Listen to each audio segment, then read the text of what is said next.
പരാതിക്കാരന്റെ മനോനില പരിശോധിക്കണമെന്ന് വിവരാവകാശം പറഞ്ഞു എന്നുള്ളത്. അതിന് താഴത്ത് താങ്കളുടെ പേരും പുതിയൊരു പരാതിയുമായിട്ട് വിവരാവകാശ പ്രവർത്തകൻ ശില്പരാജ് രംഗത്തെന്നും പറയുന്നു. PSC അല്ലെങ്കിൽ എല്ലാ കേരള സർക്കാരിന്റെ എല്ലാ സർക്കാർ നിയമനങ്ങളിലും ഭാഗ്യ സ്വാധീനം അല്ലെങ്കിൽ രാഷ്ട്രീയ സ്വാധീനം ചെലുത്താൻ പറ്റും. കാരണം ഇത് ഇങ്ങനെ പോയി കഴിഞ്ഞാൽ ആള് വിചാരിക്കും എനിക്ക് നല്ല സർക്കാർ ജോലി കിട്ടിയെന്ന് വിചാരിക്കും. ലൈഫ് മൊത്തം പോയിട്ടുണ്ടാവും. കമ്പ്യൂട്ടർ റീഡ് ചെയ്തപ്പോ ടെക്നിക്കൽ എറർ ഉണ്ടായെന്നാണ് പറഞ്ഞത്. അങ്ങനെ ഒരു ടെക്നിക്കൽ എറർ PSCയുടെ ഭാഗത്ത് നിന്ന് ഉണ്ടായിട്ടുണ്ടെങ്കിൽ ഈ എഴുതിയ ഉദ്യോഗാർത്ഥികളോട് അത് അറിയിക്കേണ്ട ഒരു ഉത്തരവാദിത്തം അവർക്കില്ല. അതൊരു വലിയൊരു വീഴ്ച തന്നെയാണ്. നാച്ചുറൽ ജസ്റ്റിസിന്റെ ഭാഗമായിട്ട് വേണം പറയാം. അതായത് കോമൺ സെൻസ്. റെസ്പോൺസ് കേരളയിലെ ഇന്ന് നമ്മളോടൊപ്പം സംസാരിക്കാൻ വന്നിരിക്കുന്ന സോഷ്യൽ വർക്കറായ ശില്പരാജാണ്. ശില്പരാജിക്ക് റെസ്പോൺസ് കേരളയിലേക്ക് സ്വാഗതം. നമസ്കാരം. ആദ്യമേ തന്നെ ശില്പരാജ് ഇപ്പോൾ എന്താണ് ചെയ്യുന്നത്? ഞാനിപ്പം കേന്ദ്ര ആഭ്യന്തര മന്ത്രാലയത്തിലെ സൈബർ വോളണ്ടിയർ ആണ്. കൂടാതെ കേരള ഫയർ ആൻഡ് റെസ്ക്യൂ സർവീസിലെ കാഡറ്റ് ആണ്. പ്രൊഫഷണൽ സോഷ്യൽ വർക്കർ കൂടിയാണ്. ഞാൻ ചൈൽഡ് പ്രൊട്ടക്ട് ടീം പറഞ്ഞ സംഘടന ഉണ്ടായിരുന്നു. കൂടാതെ നിലവിൽ ഒരു കൺസ്യൂമർ റൈറ്റ്സ് ഓർഗനൈസേഷൻ്റെ സ്റ്റേറ്റ് സെക്രട്ടറിയാണ്. മുമ്പ് ആം ആദ്മി പാർട്ടിയിലുണ്ടായിരുന്നു. ആം ആദ്മി പാർട്ടിയുടെ കാസർഗോഡ് ജില്ലാ സെക്രട്ടറി ആയിരുന്നു. സ്റ്റേറ്റ് RTI വിങ് പ്രസിഡന്റ് ആയിരുന്നു. അങ്ങനെ കുറച്ച് പൊസിഷൻസ് ഉണ്ടായിരുന്നു. ഇപ്പം ഞാൻ ഇപ്പം പൊളിറ്റിക്കലി യാതൊരു ബയാസോ ഇല്ലെങ്കിൽ ഒരു പൊളിറ്റിക്കൽ പാർട്ടിയായിട്ട് മെമ്പർഷിപ്പ് ഒന്നും തന്നെ ഇല്ല. എനിക്ക് അതിൻ്റെ ആവശ്യം തോന്നാത്തതുകൊണ്ടാണ്. കാരണം ഒരു പൊളിറ്റിക്കൽ ഐഡിയോളജീൻ്റെ ആവശ്യം ഒരു പരാതി തീർപ്പാക്കാനോ എൻ്റെ ആവശ്യമില്ല. കാരണം ഒരു ഡിപ്ലോമാറ്റിക് ആയിട്ടുള്ള ചാനൽ ഓൾറെഡി എക്സിസ്റ്റ് ചെയ്യുന്നുണ്ട്. അതിനൊരു ഐഡിയോളജീൻ്റെ ആവശ്യമില്ല. അപ്പം അതാണ്. അപ്പോൾ പിന്നെ മറ്റൊരു കാര്യം, എനിക്ക് സോഷ്യൽ വർക്ക് പഠിക്കുന്ന സമയത്ത് ഞാൻ ശങ്കരാചാര്യ റീജിയണൽ ക്യാമ്പസ് പയ്യന്നൂരിനാണ് 2024 പാസ് ഔട്ട് ആയത്. ആ സമയത്ത് എനിക്ക് best social work student award കിട്ടിയിട്ടുണ്ടായിരുന്നു 2024 ക്യാപ്സിൻ്റെ. അത് കഴിഞ്ഞിട്ട് 2025 കേരള ഫയർ ആൻഡ് റെസ്ക്യൂ സർവീസിൻ്റെ കമൻഡേഷൻ കിട്ടിയിട്ടുണ്ടായിരുന്നു, സത്സേവന പത്രം എന്ന് പറഞ്ഞിട്ട്. അത് ഞാൻ കോവിഡ് സമയത്ത് ഡ്യൂട്ടി ഉണ്ടായിരുന്നു, ശബരിമല ഡ്യൂട്ടി ഉണ്ടായിരുന്നു, വയനാട് ഡ്യൂട്ടി ഉണ്ടായിരുന്നു, ദുരന്തമായിരുന്നു. അപ്പോൾ അതിലൊരു വയനാട്ടിലുണ്ടായൊരു അനുഭവം ഒരു ദുഃഖകരമായിട്ടുള്ള കാര്യങ്ങളുണ്ട്. കാരണം വേദനിപ്പിക്കുന്ന കാര്യങ്ങളുണ്ട്. പിന്നെ എൻ്റെ ഒരു ജീവൻ അപകടത്തിലായ ഒരു സംഭവം കൂടി ഉണ്ടായിരുന്നു വയനാട്ടിൽ പോയ സമയത്ത്. നമുക്ക് അത് വലിയ വിഷയമായിട്ടുള്ള ഒരു സംഭവമല്ല. അതായത് നമുക്ക് already army search and rescue mission കഴിഞ്ഞിട്ടുണ്ടായിരുന്നു. നമ്മളവിടെ എത്തിയത് ബോഡി കണ്ടുപിടിക്കാനും ബോഡി കടവർ സെർച്ച് ചെയ്യാൻ വേണ്ടിയിട്ടൊക്കെയാണ്. അപ്പോൾ നമ്മൾ ആദ്യം അവിടെ എത്തി നമ്മൾ സിവിൽ ഡിഫൻസ് ഒരു സാലറിയുടെ ഓർഗനൈസേഷൻ ഒന്നും അല്ല. നമ്മൾ ഈ NSS പോലെ NCC പോലെയുള്ള ഫയർഫോഴ്സിൻ്റെ കീഴിലുള്ള വിഭാഗം മാത്രം. അപ്പോൾ നമ്മളവിടെ എത്തി നമ്മൾ ആദ്യം കാണുന്നത് സ്കൂൾ പൊളിഞ്ഞ സംഭവമാണ്. കാണുമ്പോൾ തന്നെ ആകെ ഒരു വിഷമായി. പിന്നെ നമ്മൾ ഒരാഴ്ച എങ്ങാണ്ട് നമ്മൾ അവിടെ ഡ്യൂട്ടി ഉണ്ടായതാണ്. അപ്പോൾ നമ്മൾ ഈ കടവറ കണ്ടുപിടിക്കുന്നതിൻ്റെ ഭാഗമായിട്ട് സെർച്ച് ചെയ്യാൻ ഇറങ്ങി. അപ്പോൾ ഈ ചളിയാണല്ലോ, മൊത്തം ചളി. നമ്മളെ മേലെ ഒരാളെ 2 അടിയോളം ചെളിയിലെ അവസ്ഥയൊക്കെ ഉണ്ടായിരുന്നു. അപ്പോൾ നമ്മളിങ്ങനെ നടന്നു ഞാൻ ചെളിയിലങ്ങ് വീണ്. ഞാൻ എൻ്റെ തല മാത്രം പുറത്തുള്ള അതായി. അപ്പോൾ നമ്മൾ സിവിൽ ഡിഫൻസുകാരില്ലെങ്കിൽ നമുക്ക് അങ്ങനെ പേടിക്കാണ്ടിരിക്കാന്നാണ് നമ്മുടെ ട്രെയിനിങ്. നമ്മൾ രക്ഷപ്പെടുക അതൊരു പേടിച്ചു പോയാൽ നമ്മൾ രക്ഷപ്പെടാൻ സാധ്യത പറയും. ഞാനവിടെ നമ്മളെ ട്രെയിനിങ് പോലെ സൈലൻ്റായിട്ട് കൂടിയില്ല സഹപ്രവർത്തകരുടെ ഫയർഫോഴ്സ് ഉദ്യോഗസ്ഥരുണ്ട്, അവരെ നല്ല പിക്ക് ചെയ്തെടുത്തതാണ്. അപ്പം അങ്ങനെ ഒരു ഇതുണ്ടായിരുന്നു.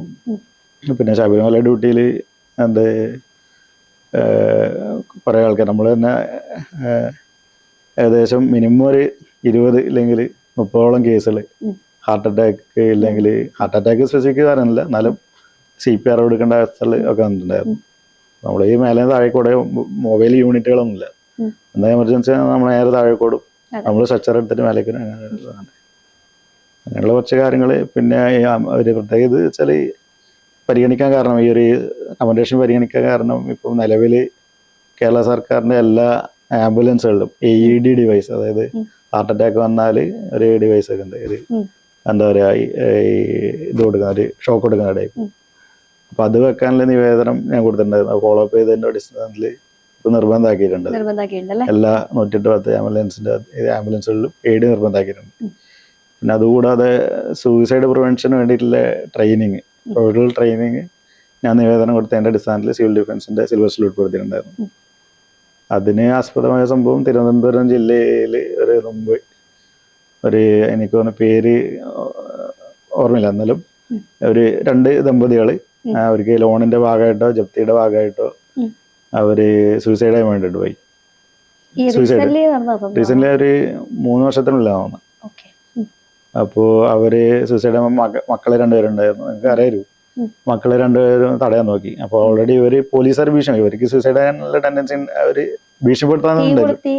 തീ കൊളുത്തിയല്ല, ഞാൻ എന്റെ മനസ്സിലാക്കലില്ല ഒരു കൈതട്ടി പോയതെങ്ങാണ്ടോ അല്ല, ഞാൻ മനസ്സിലാക്കിയത് വെച്ചാല് പോലീസുകാരൻ രക്ഷിക്കാൻ വേണ്ടി നോക്കിയതാ. വീഡിയോ നോക്കിയപ്പോ എനിക്കൊരു സംശയം ഉണ്ടായി. എനിക്ക് അതിന്റെ വസ്തുത ഇപ്പോഴും ആള് ചിലപ്പം ചെയ്തത് ചിലപ്പം ശരിയായിരിക്കും. അപ്പോ ഈ പെട്രോൾ ഒഴിച്ച് ലൈറ്റർ കത്തിച്ച് നിൽക്കണ്ടായിരുന്നു. പോലീസുകാരൻ ഇത് തടയാൻ വേണ്ടി എന്ത് ചെയ്തു, തട്ടി മാറ്റി. നേരെ അവരുടെ മേത്തേക്ക് തട്ടി മാറ്റിയപ്പോ ആള് പടർന്നു. അങ്ങനെ ഡെത്തിലേക്ക് ഇല്ലെങ്കിൽ 2 ആളും മരണപ്പെട്ടെന്ന് തോന്നുന്നു. അതെ, 2 ആളും മരണപ്പെട്ടു. ആ ഒരു ഇളയ കുട്ടിയുടെ കൺമുന്നിൽ വെച്ചിട്ടെങ്ങാണ്ടോ. അതെ ആ ഒരു വിഷയത്തില് അപ്പൊ എനിക്ക് തോന്നി ഒരു പ്രൊഫഷണൽ ട്രെയിനിങ് ഇല്ലാത്തൊരു സിസ്റ്റം ആണ് എന്ത് കേരള പോലീസിൽ ഉള്ളത്. അപ്പൊ ഞാൻ എന്ത് ചെയ്തു, കേരള പോലീസിന്റെ അത് ആക്സിഡന്റലി സംഭവിച്ചതാന്ന് തോന്നുന്നുണ്ടോ, അതോ അവരെ രക്ഷിക്കാൻ വേണ്ടി രക്ഷിക്കാൻ വേണ്ടിയിട്ട് ചെയ്തതാണ് പോലീസ് ഉദ്യോഗസ്ഥൻ. പക്ഷെ ആൾക്ക് എന്ത് അതല്ല അതിന്റെ രീതി. നമ്മൾ അനുനയിപ്പിക്കേണ്ട പല രീതികളുണ്ട്. ഇപ്പൊ MSW നമുക്ക് പഠിക്കുന്നതോ ഇല്ലെങ്കിൽ ലാസി ടെക്നോളജി എന്നിട്ട് കുറച്ച് കാര്യങ്ങളൊക്കെ ഉണ്ട്. ഇപ്പൊ നമ്മള് ഒരാള് ദേഷ്യം പിടിച്ച് വന്നാൽ ആള് കൂൾ ഡൗൺ ആക്കാൻ നോക്കണം, അങ്ങനെ കുറച്ച് കാര്യങ്ങളുണ്ട്. അങ്ങനത്തെ കാര്യങ്ങൾ അറിയാത്തതുകൊണ്ട് ഇതിപ്പോ ഈ പോലീസ് ഉദ്യോഗസ്ഥൻ ചെയ്തത് എനിക്ക് തെറ്റാന്ന് പറയാൻ പറ്റില്ല, ആളെ രക്ഷപ്പെടുത്താൻ തന്നെ നോക്കിയത്. പക്ഷെ ആള് ചെയ്തത് പെട്രോൾ ഓൾറെഡി കുളിച്ചിരിക്കുവല്ലേ ഇവിടെയുള്ള ആളുകൾ. പക്ഷെ അല്ല, പോലീസുകാരനെ കുറ്റപ്പെടുത്തുന്നില്ല. പക്ഷെ പോലീസുകാരന് അറിവില്ലാത്തതുകൊണ്ട് സാധാരണ പൊതുജനങ്ങൾ എന്താണ് ചെയ്യുന്നത് അത് തന്നെ ആള് ചെയ്തതെന്ന് ഞാൻ കരുതുന്നുള്ളൂ. രക്ഷിക്കാൻ വേണ്ടിയിട്ടായിരുന്നു. പക്ഷെ അത് മറുഭാഗത്ത് നിന്ന ആളുകള് പെട്രോളിൽ കുളിച്ച് നിന്ന് ഭാര്യ ഭർത്താവും. അപ്പൊ അവര് പ്രൊഫഷണൽ ട്രെയിനിങ് ഇല്ലാന്ന് വിചാരിച്ചുകൊണ്ട് മനസ്സിലാക്കിക്കൊണ്ട് ഞാൻ കേരള പോലീസിന്റെയും ഫയർഫോഴ്സിന്റെയും സിലബസ് എടുത്തു ഈ സൂയിസൈഡ് പ്രിവെൻഷനെ ബന്ധപ്പെട്ടിട്ട്. അപ്പോൾ കേരള പോലീസിന് ഉണ്ട്, പക്ഷെ എന്ത് ഈ ചെറിയ സർട്ടിഫിക്കേഷൻ കോഴ്സ് പോലെയൊക്കെ ഉണ്ട്. ഫയർഫോഴ്സിനും ഉണ്ട് കുറച്ച്. അപ്പോൾ ഇത് രണ്ടും ഉൾപ്പെടുത്തി ഓൾറെഡി ഉണ്ട്. പക്ഷെ ഇത് എന്തുകൊണ്ട് ഒരു കാര്യമായിട്ട് പഠിച്ചില്ല എനിക്ക് തോന്നുന്നു. അപ്പൊ ഞാൻ എന്ത് ചെയ്തു, ഈ 2 സിലബസും എടുത്തിട്ട് ഞാൻ സിവിൽ ഡിഫൻസിന് ഇത് പഠിപ്പിക്കണം എന്ന് പറഞ്ഞിട്ട് കൊടുത്തു. അതായിരുന്നു കാരണം സിവിൽ ഡിഫൻസ് ഇപ്പം ഞാൻ ഉണ്ടായ സമയത്ത് കയറുന്ന സമയത്ത് ഏകദേശം സ്റ്റേറ്റിൽ 5000-ഓളം ആൾക്കാരുണ്ടായിരുന്നു എല്ലാ മെമ്പർഷിപ്പിന്റെ സ്ട്രെങ്ത്. ഇപ്പൊ അതിന്റെ ഇരട്ടിയുണ്ട് തോന്നുന്നു. ഇപ്പൊ നമ്മള് നാനാ ഭാഗത്തും ഉള്ള ആൾക്കാരാണ്, സ്റ്റേഷനിൽ ഇരിക്കുന്ന ആൾക്കാരല്ലല്ലോ. നമ്മള് വോളണ്ടിയേഴ്സ് ആയതുകൊണ്ട് എവിടെയാണ് നമുക്ക് കൊള്ളുന്ന റെസ്പോണ്ട് ചെയ്യാൻ പറ്റും. ചിതറിക്കിടന്നില്ല, വാർത്ത കണ്ടേ ഞാൻ കാസർഗോഡ് ആയിരുന്നല്ലേ, ഇത് നേരെ തിരുവനന്തപുരത്തുള്ള വിഷയമാണ്. അതെ. അപ്പോ അങ്ങനെ സിലബസിൽ ഉൾപ്പെടുത്തി ഉത്തരവായി ഇപ്പൊ സിലബസിൽ ഉണ്ട്. അപ്പൊ അങ്ങനെ ഇതുണ്ട്. പിന്നെ ഈ ദുരന്ത നിവാരണ പ്രവർത്തനങ്ങളായിട്ട് ബന്ധപ്പെട്ടുള്ള കുറച്ച് കാര്യങ്ങൾ അതൊക്കെ വരടിച്ചിട്ടാണ് ഇത് കമന്റേഷൻ നൽകിയത്. പിന്നെ ഇപ്പോ റീസെന്റ് ആയിട്ട് ഇപ്പൊ 2026 ഞാൻ എനിക്ക് തോന്നുന്നു ഈ ഒരു ആഴ്ചക്കുള്ളിൽ കാസർഗോഡിലെ ചിമ്മിണിക്കൂട് എന്ന് പറഞ്ഞ ഒരു ഓർഗനൈസേഷൻ എനിക്ക് ചേഞ്ച് മേക്കർ ഓഫ് കാസർഗോഡ് പറഞ്ഞിട്ട് ഒരു അവാർഡ് തന്നിട്ടുണ്ടായിരുന്നു. ഇത് തന്നെയാണോ സോഷ്യൽ വർക്ക് എല്ലാം പരിഗണിച്ചിട്ട്. അതില് എക്സൈസിന്റെ പോസ്റ്റ് ക്രിയേഷനുമായി ബന്ധപ്പെട്ടിട്ട് ഞാൻ കഴിഞ്ഞ സർക്കാരിന്റെ സമയത്ത് നിവേദനം കൊടുത്തിട്ടുണ്ടായിരുന്നു. ഒരു വിവരാശാലം വെച്ച് പഠനം നടത്തി കണക്കുകൾ വെച്ചിട്ട് കൊടുത്തിട്ടുണ്ടായിരുന്നു. അപ്പൊ എക്സൈസ് കമ്മീഷണർ എന്തോ എന്റെ റിപ്പോർട്ട് കണ്ടിട്ട് ആള് സർക്കാരിലേക്ക് പ്രപ്പോസൽ ഇറങ്ങി 648 തസ്തിക സൃഷ്ടിക്കണം എന്ന് പറഞ്ഞിട്ട്, എക്സൈസ് ക്രൈം ബ്രാഞ്ച് രൂപീകരിക്കണം എന്നുണ്ട്, റേഞ്ച് ഓഫീസുകൾ രൂപീകരിക്കണം ഒക്കെ പറഞ്ഞിട്ട് 648 തസ്തിക സൃഷ്ടിക്കണം എന്നുണ്ട് കഴിഞ്ഞ സർക്കാരിന്റെ പ്രപ്പോസൽ വരുന്നുണ്ടായിരുന്നു. അപ്പൊ അത് എന്ത് കാര്യമായിട്ട് പരിഗണിക്കപ്പെട്ടിട്ടില്ല. കേവലം ഒരു 150-ന് താഴെ മാത്രം തസ്തികളെ കഴിഞ്ഞ സർക്കാർ അന്വേഷിച്ചിട്ടുണ്ടായിരുന്നു, 648. അപ്പൊ ഈ പുതിയ സർക്കാർ വന്നപ്പോ ഹോം മിനിസ്റ്റർ അല്ലെങ്കിൽ നമ്മള് പുതിയ ഈ ഓപ്പറേഷൻ തണ്ടറും ഓപ്പറേഷൻ തൂഫാനും വന്നതുകൊണ്ട് നമുക്ക് ഹോം മിനിസ്റ്റർ നിലപാടും CM ഒരു MSW-കാരൻ കൂടി LLB-കാരൻ മാത്രമല്ല. അപ്പൊ ആള് MSW-കാരനെന്ന് ഞങ്ങൾക്ക് ഒരു പ്രതീക്ഷ ഉണ്ടായിരുന്നു. ഉണ്ടായിരുന്നല്ലേ, പ്രതീക്ഷ ഉണ്ട്.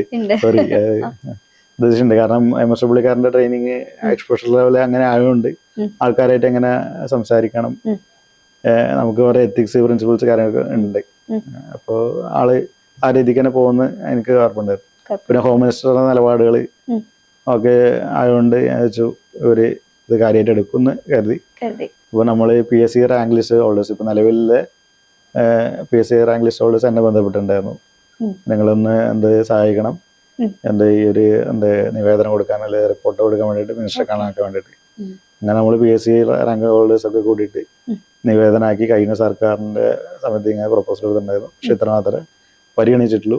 അപ്പോൾ ഈ സർക്കാർ പരിഗണിക്കണം എന്ന് ആവശ്യപ്പെട്ടിട്ടുണ്ട്. പക്ഷേ എന്താ പറഞ്ഞാല് നിർഭാഗ്യവശാൽ ഈ സർക്കാരും പരിഗണിച്ചിട്ടില്ല.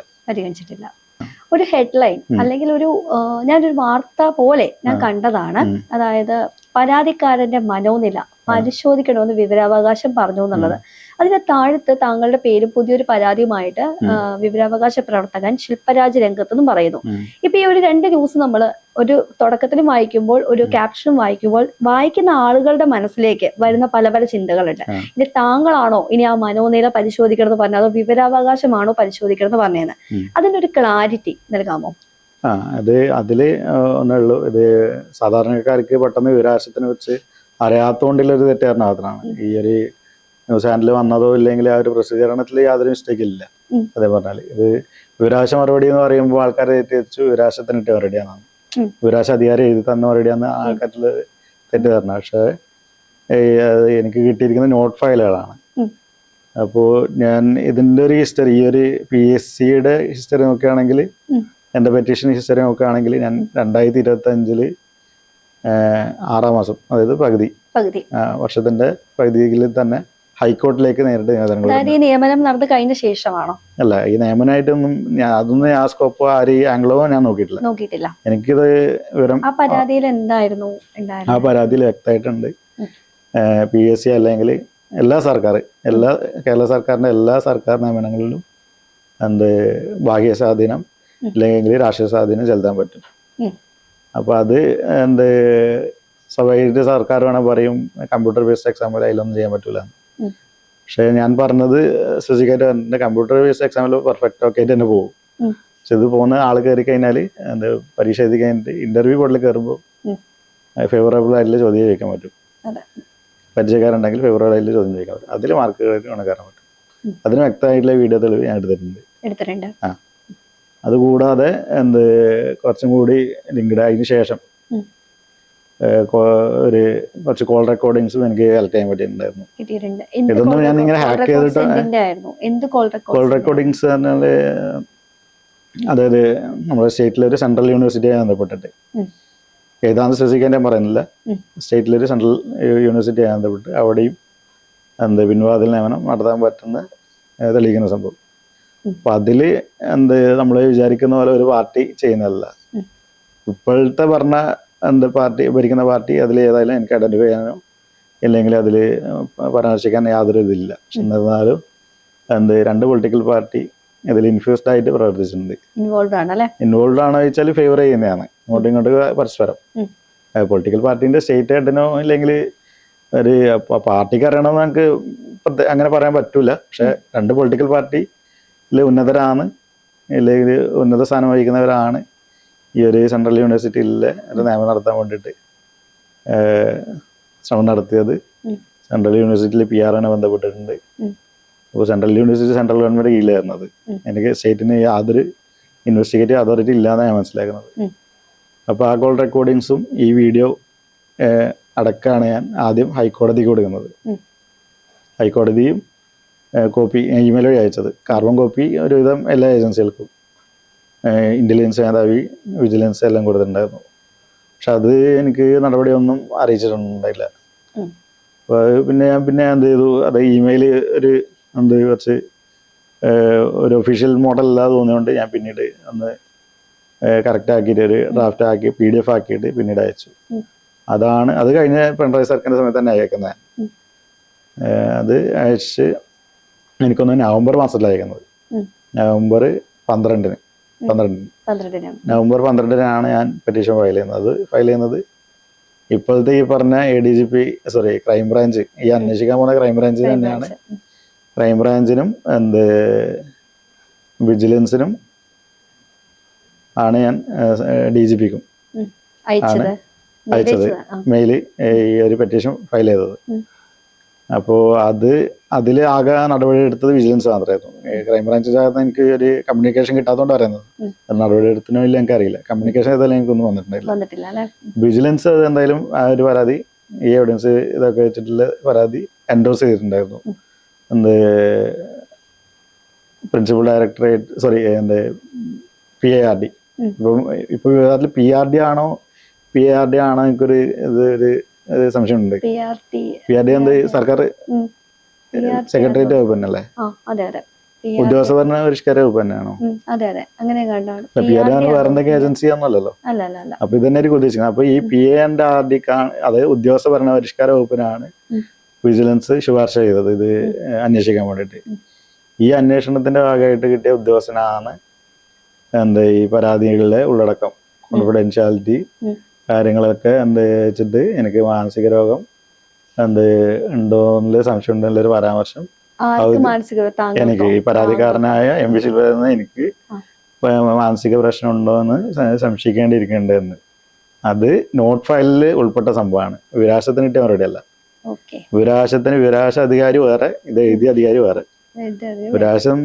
വിവരാശ പ്രോപ്പറായിട്ട് ആണ് തന്നത്. അതിൽ അധികാരി യാതൊരു ബന്ധമില്ല. ഇതിൽ അത് RT SP എന്ന് പറയും, പൊതു വിവരാശ അധികാരി. ആൾക്ക് ഇതിൽ യാതൊരു ബന്ധമില്ല.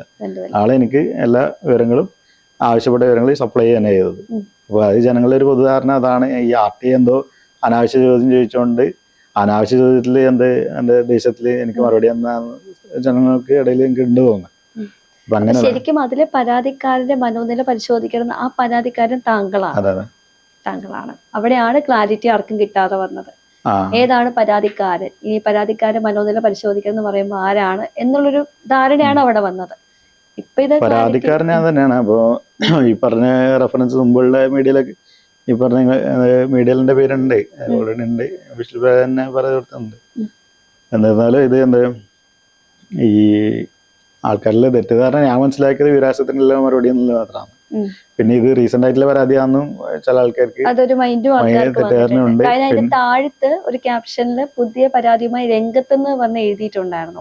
അപ്പൊ അതും കൂടി ചിലപ്പോ പുതിയ പരാതി രംഗത്ത് വെച്ചാല് അത് റീസെന്റ് ആയിട്ട് ഒരു പരാതി കൊടുത്തിട്ടുണ്ടായി. ഈ ഒരു ABC ഈ മാനസിക രോഗത്തിന്റെ പരാമർശം നടത്തുന്നത് കൊടുത്തിട്ടുണ്ടായിരുന്നു. അത് വെച്ചിട്ടാണ് ആ ഒരു ഹെഡ്ലൈൻ വന്നത്. ശരിക്കും അത് ആ ഒരു മാനസിക രോഗം എന്ന് പറഞ്ഞ് അതില് നോട്ട് ഫയൽ ആണെങ്കിലും പരാമർശിക്കേണ്ട ആവശ്യമുണ്ടോ? ഒരു ഇതില്ല. കാരണം എന്ന് വെച്ച് കഴിഞ്ഞാൽ ഇപ്പൊ RT ആക്ട് പ്രകാരം അല്ലെങ്കിൽ ആർക്ക് വേണമെങ്കിലും നമുക്ക് പരാതിപ്പെടാനുള്ള റൈറ്റ് ഉണ്ട്.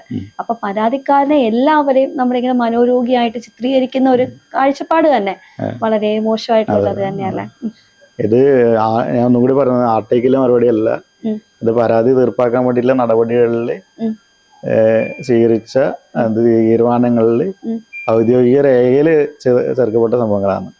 RTക്ക് കിട്ടിയ മറുപടിയല്ല. ഞാൻ അനാവശ്യ ചോദ്യം ചോദിച്ചോണ്ടോ അല്ല, അനാവശ്യം ചോദിച്ചിട്ടില്ല, അങ്ങനെ ഒരു ഇതില് തന്ന മറുപടിയല്ല. ഇത് പരാതി തീർപ്പാക്കുന്നതിന്റെ ഭാഗമായിട്ട് തുടക്കത്തിൽ തന്നെ ABC ഉദ്യോഗസ്ഥൻ ഹയർ ഒഫീഷ്യലി മറുപടിയാണ്. ഇപ്പൊ മാത്രമല്ല, ഇപ്പോ ഏകദേശം വലിയൊരു വിവാദമായിരിക്കുകയാണ് ഈ ആസൂത്രണ കമ്മീഷൻ. അതിന്റെ എക്സാം നടന്ന 2023 228 പേര് ഉദ്യോഗാർത്ഥികളായിട്ടുണ്ടായിരുന്നു. പക്ഷെ അതിൽ ഏറ്റവും വലിയ വിവാദം വന്നതെന്ന് വെച്ചാൽ 3 തസ്തികകളിലേക്കാണ് ആ എക്സാം എഴുതിച്ചത്. പക്ഷെ 2 തസ്തികകളിൽ ഓൾറെഡി ഇവർ അപ്പോയിന്റ് ചെയ്തു ആളെ അപ്പോയിന്റ് ചെയ്തത് പുനർമൂല്യനിർണ്ണയോ. ഓൾറെഡി ഒരു ഉദ്യോഗാർത്ഥികൾ കംപ്ലൈന്റ് ചെയ്തിട്ടുണ്ടായിരുന്നു 10 ക്വസ്റ്റ്യൻസിന്റെ ആൻസർ ഇവര് മൂല്യനിർണ്ണയം നടത്തിയിട്ടില്ല. അവിടെ നിന്നാണ് തുടക്കം കുറിച്ചത്. അത് നടത്തിയിട്ടില്ല, പുനർമൂല്യനിർണ്ണയം നടത്തണമെന്ന് അടിസ്ഥാനം വന്നപ്പോ അതെ ഇന്റർവ്യൂ ക്വസ്റ്റ്യൻസ് ഉൾപ്പെടെ മൂന്നെണ്ണല്ല, ബാക്കിയുള്ള 100-ൽ 58 മാർക്കിന്റെ ക്വസ്റ്റ്യൻസ് ഇവര് റീഡ് ചെയ്തിട്ടില്ല, പുനർമൂല്യനിർണ്ണയം നടത്തിയിട്ടില്ല എന്നാണ് പറയുന്നത്. പിന്നെ അതുമല്ല, ഇന്റർവ്യൂ ടൈമിലുള്ള ക്വസ്റ്റ്യൻസിലാണെങ്കിൽ ഫേവറബിൾ ആയിട്ടുള്ള ക്വസ്റ്റ്യൻസ് മാർക്കുകളൊക്കെ വെട്ടി ചുരുക്കി എന്നൊക്കെ ഉള്ള ഒരു വാർത്തകളും കേൾക്കുന്നുണ്ട്. അതിനുള്ള സോൾഡ് എവിഡൻസ് ആണ് ഞാനിപ്പോ ഇപ്പല്ല ഈ ഒരു 2025 സമിതി ഈ 6 മാസം കൊടുത്തിരിക്കുന്നത് ഫോളോഅപ്പ് ചെയ്യുന്നത് സ്പെസിഫിക്കായിട്ട് പറഞ്ഞത്.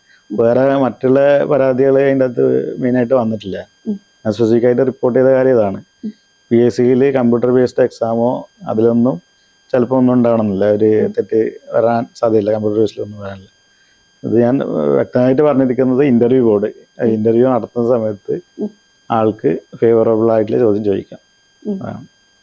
ഇപ്പൊ അത് തന്നെ അതിന്റെ ഒരു എക്സ്പ്ലനേഷൻ ആയിട്ട് ഈ പരാതി കൊടുത്ത ഏതൊരു ഉദ്യോഗാർത്ഥി പരാതി കൊടുത്തതിലെടുത്ത് പറഞ്ഞേക്കുന്നത് കമ്പ്യൂട്ടർ റീഡ് ചെയ്തപ്പോ ടെക്നിക്കൽ എറർ ഉണ്ടായെന്നാണ് പറഞ്ഞത്. അങ്ങനെ ഒരു ടെക്നിക്കൽ എറർ PSCയുടെ ഭാഗത്ത് നിന്ന് ഉണ്ടായിട്ടുണ്ടെങ്കിൽ ഈ എഴുതിയ ഉദ്യോഗാർത്ഥികളോട് അത് അറിയിക്കേണ്ട ഒരു ഉത്തരവാദിത്തം അവർക്കില്ലേ? അത് ഈ പരാതി ഇപ്പോ നമ്മളിപ്പോ എക്സാം എഴുതി അതിന്റെ നിയമനം നടത്തി കഴിഞ്ഞ ശേഷം ഇങ്ങനെ ഒരു ടെക്നിക്കൽ എറർ ഉണ്ടെന്ന് അന്വേഷിക്കുമ്പോഴല്ലോ അത് പറയുന്നത്. അതൊരു വലിയൊരു വീഴ്ച തന്നെയല്ലേ? നാച്ചുറൽ ജസ്റ്റിസിന്റെ ഭാഗമായിട്ട് വേണം പറയാം. അതായത് കോമൺ സെൻസ് തെറ്റാവ് പറയണം, അത്രേ ഉള്ളൂ. ചടങ്ങൊന്നുമില്ല. അതുപോലെ അവർ പറഞ്ഞില്ല. പിന്നെ ഈ RTI പ്രകാരം അവരെ ചോദിച്ചു കഴിഞ്ഞപ്പോഴും പിന്നെ 1 വർഷം കഴിഞ്ഞപ്പോഴാണ് PSC ഇതിന് നടപടി എടുത്തതെന്നൊക്കെയാണ് പറയുന്നത്. അപ്പോഴും നിയമനം നടന്നിട്ടുണ്ട്. അതിൽ ഈ പറയുന്നത് പോലെ അതൊക്കെ ഒരു ലീഗൽ ടേം പറഞ്ഞാല് വോയിഡ് ആബ് ഇനീഷ്യം എന്നൊക്കെ നമുക്ക് വേണം പറയാൻ പറ്റും. വോയിഡ് ആബ് ഇനീഷ്യം എന്ന് വെച്ചാൽ തുടക്കത്തിൽ തന്നെ കറക്റ്റ് ആണ്, അല്ലെങ്കിൽ ഇൻവാലിഡ് ആണ്. അതിന് വേറെ അന്വേഷണം ഒന്നും വേണ്ട. തുടക്കത്തിലാണെങ്കിൽ മൊത്തം തള്ളു, അത്രേ ഉള്ളൂ. അതൊരു ലീഗൽ എന്താ പറയാ, ഒരു ലീഗൽ ടേമാണ് അത്. സംഭവം തുടക്കത്തിലുണ്ടായാൽ വേറെ അതിന്റെ പിറകെ ഒന്നും നടക്കേണ്ട ആവശ്യമൊന്നുമില്ല. തുടക്കത്തിലുണ്ടായ തള്ളു, അത്രേ ഉള്ളൂ. മാത്രമല്ല ഇപ്പൊ 2021 ആ ഒരു കാലഘട്ടത്തില് നമ്മുടെ PSC ഉദ്യോഗാർത്ഥികൾ, അതായത് റാങ്ക് ലിസ്റ്റ് നേടിയ ആൾക്കാരെല്ലാം സെക്രട്ടേറിയറ്റിന് മുന്നിൽ സമരമൊക്കെ ചെയ്ത് നമ്മൾ കണ്ടതാണ്. പിൻവാതിൽ നിയമനം എന്നുള്ളത്. ഈ പിൻവാതിൽ നിയമനത്തെ എങ്ങനെയാണ് നോക്കിക്കാണുന്നത്? ഈ 2 പാർട്ടികൾ നമ്മൾ തുടക്കത്തിൽ തന്നെ പരാമർശിച്ചായിരുന്നു. 2 പാർട്ടികളും ഇതിൽ ഇൻവോൾവ് ആണ് അല്ലെങ്കിൽ ഫേവറബിൾ ആണെന്നുള്ളത്. അതിനെങ്ങനെയാണ് നോക്കിക്കാണുന്നത്? അതിലിപ്പം എന്താ പറയാനുള്ള വെച്ചാല്, ചിലത് ഈ പൊളിറ്റീഷ്യൻസ് ചെയ്യുന്നത്, അവര് പറയുന്നൊരു വാദം പാവപ്പെട്ടവരില്ലെങ്കിൽ അറിയിക്കുന്നവര്, അത്രമാത്രം ദുരിതം അനുഭവിക്കുന്നവരെയാണ് നമ്മൾ കയറ്റാൻ ശ്രമിക്കുന്നതെന്ന്. അപ്പോ ഞാൻ അതിനൊരു മറു ചോദ്യം ഇടയ്ക്ക് ചോദിക്കാറുണ്ട്. നമ്മൾ അതിനു വേണ്ടി പ്രത്യേക ഒരു കമ്മീഷൻ രൂപീകരിച്ചോ? PSC പോലെ അതിനു വേണ്ടിയിട്ട് പ്രത്യേക ഒരു കമ്മീഷൻ രൂപീകരിച്ചോ? അത് കുഴപ്പമില്ല. ഇത് ഇല്ല കമ്മീഷനിൽ ഇങ്ങനെ ഈ വഴി നോക്കേണ്ട ആവശ്യമില്ല. അപ്പൊ അതാണ് ഇത് ഇങ്ങനൊരു വാദം അവർ ഉന്നയിക്കുന്നത്. പക്ഷെ സത്യാവസ്ഥ അവർക്ക് ഒരു ഹോൾഡ് കിട്ടാനുള്ള ഒരു പവർ കിട്ടാൻ വേണ്ടിയിട്ട് ആണ് ചെയ്യുന്നത് എനിക്ക് പറയാൻ പറ്റുള്ളൂ.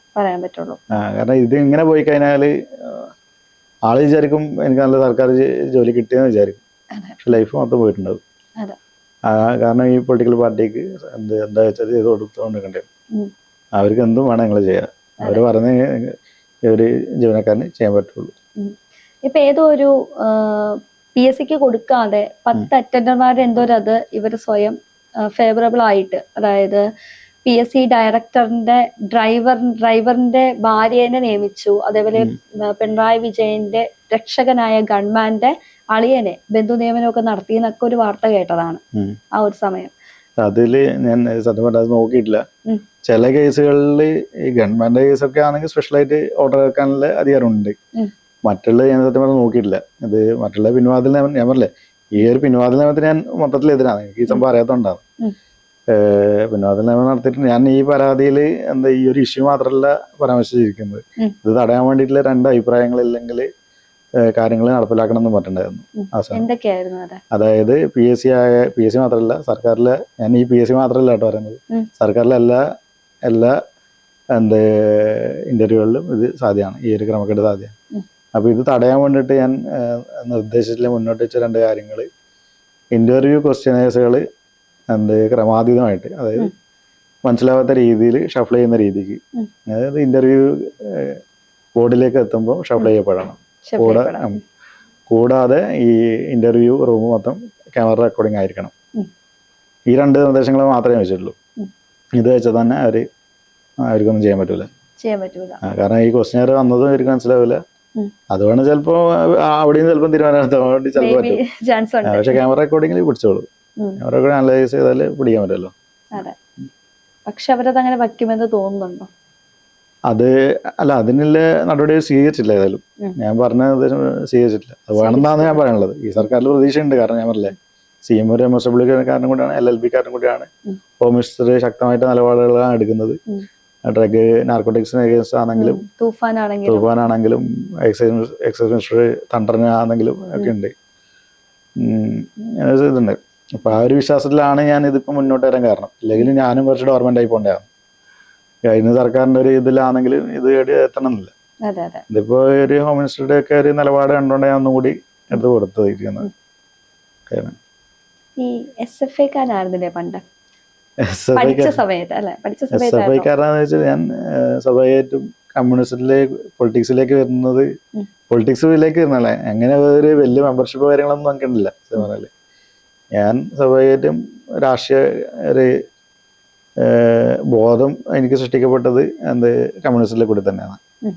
അതായത് കമ്മ്യൂണിസ്റ്റ് നേതാക്കളോടൊപ്പം നടന്ന് അല്ലെങ്കിൽ AKG EMS ഒക്കെ പ്രസംഗം കേട്ടത് അതിൽ ആകർഷണനായിട്ടാണ് ഞാൻ പൊളിറ്റിക്സിലേക്ക് എനിക്ക് ആകർഷിതമായത്. അപ്പൊ അങ്ങനെ ഒരു ചെറിയ ഇതുണ്ടായിരുന്നല്ലോ, അല്ലാണ്ട് വലിയ SFI യൂണിറ്റ് സെക്രട്ടറി അങ്ങനെ ഉണ്ടായിട്ടില്ല. ഇല്ല അങ്ങനെ ഉണ്ടായിട്ടില്ല. അപ്പോൾ അത് കഴിഞ്ഞിട്ട് ഞാൻ പിന്നെ പൊളിറ്റിക്കലായിട്ട് ആം ആദ്മി പാർട്ടിയിൽ ജോയിൻ ചെയ്തിട്ടുണ്ടായിരുന്നു.